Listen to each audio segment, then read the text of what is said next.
Bonjour, c'est Dominique pour un nouveau tutoriel vidéo.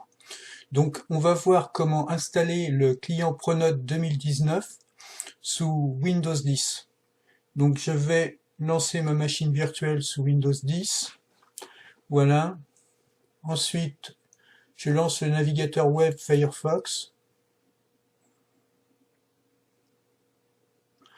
Je suis sur le moteur de recherche Google. Je vais rechercher Pronote.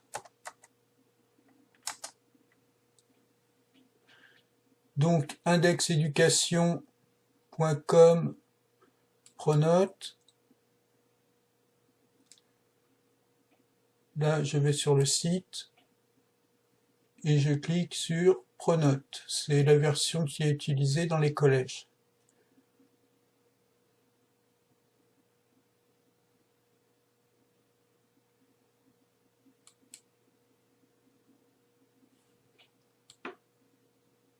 Ensuite, là, j'ai téléchargement.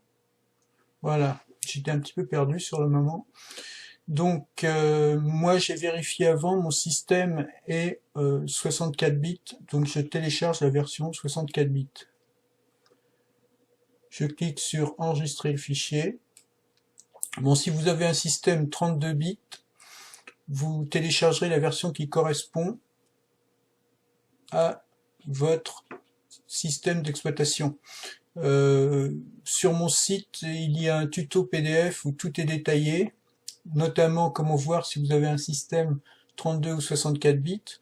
Je mettrai le lien sur YouTube et si vous consultez cette vidéo depuis mon site, vous avez le PDF, vous avez le lien.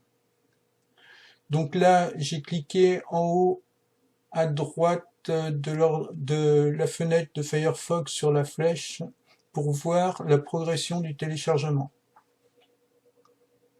Ça va prendre un petit moment quand même. On est à la campagne, j'ai pas une très bonne connexion. Donc il me dit qu'il reste 3 minutes. Sur le tutoriel PDF que j'ai mis sur mon site, vous voyez également comment configurer Pronote par la suite, comment éventuellement changer les paramètres de connexion. Vous aurez ce genre de choses, ce sera bien détaillé.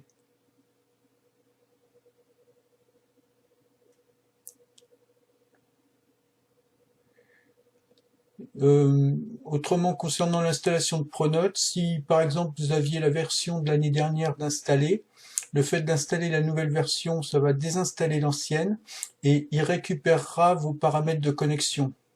Dans ce cas-là, il se met à jour tout seul. Voilà, c'est téléchargé. Donc là, je clique sur l'icône avec le petit dossier. Je me retrouve dans mon dossier téléchargement. Si vous utilisez un autre navigateur web que Firefox, vous aurez également le fichier de télécharger dans le dossier téléchargement, même si la procédure est un petit peu différente. Je double-clique gauche sur mon programme d'installation.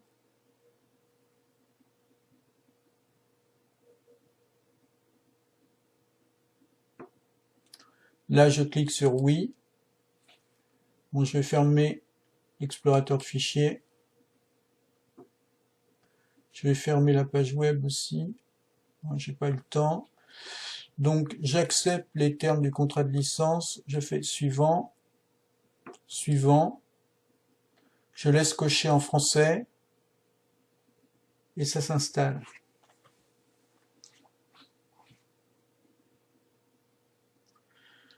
Je clique sur suivant. Je laisse cocher raccourci sur le bureau.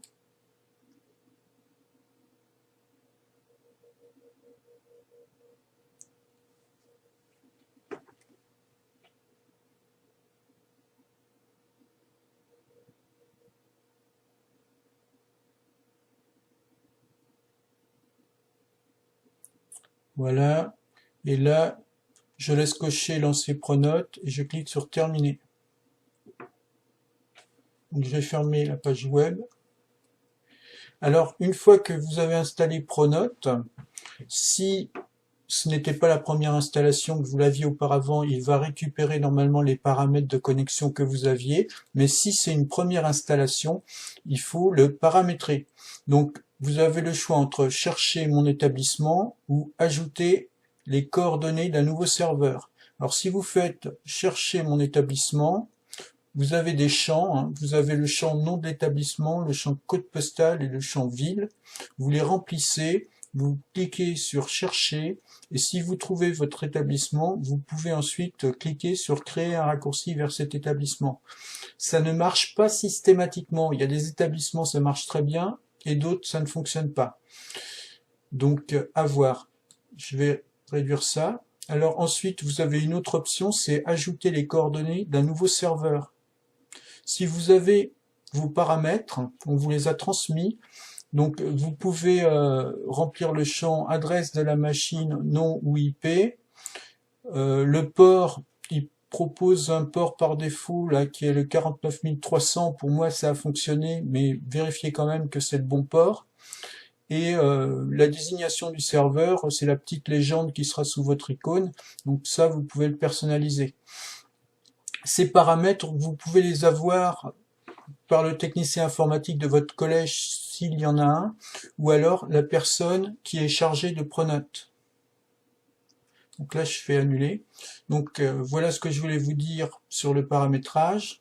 Je vais fermer Pronote. Je réduis ma fenêtre Windows 10. Hein, on était dans une machine virtuelle, mais ça, pour vous, ça n'a pas trop d'importance. Ensuite, je vais vous montrer mon client Pronote sur mon autre machine, ma machine physique en fait. Et là, j'ai déjà des collèges de paramétrer. Alors, si vous avez un collège, enfin un établissement de paramétrer et que vous voulez changer les options, vous voyez quand vous passez la souris sur un établissement, vous avez une icône avec un petit crayon. Et ça va vous permettre de modifier vos paramètres de connexion s'ils ne sont pas bons. Voilà ce que je voulais vous montrer. Je vais fermer Pronote et je vais arrêter cette vidéo. Je vous souhaite une très bonne journée.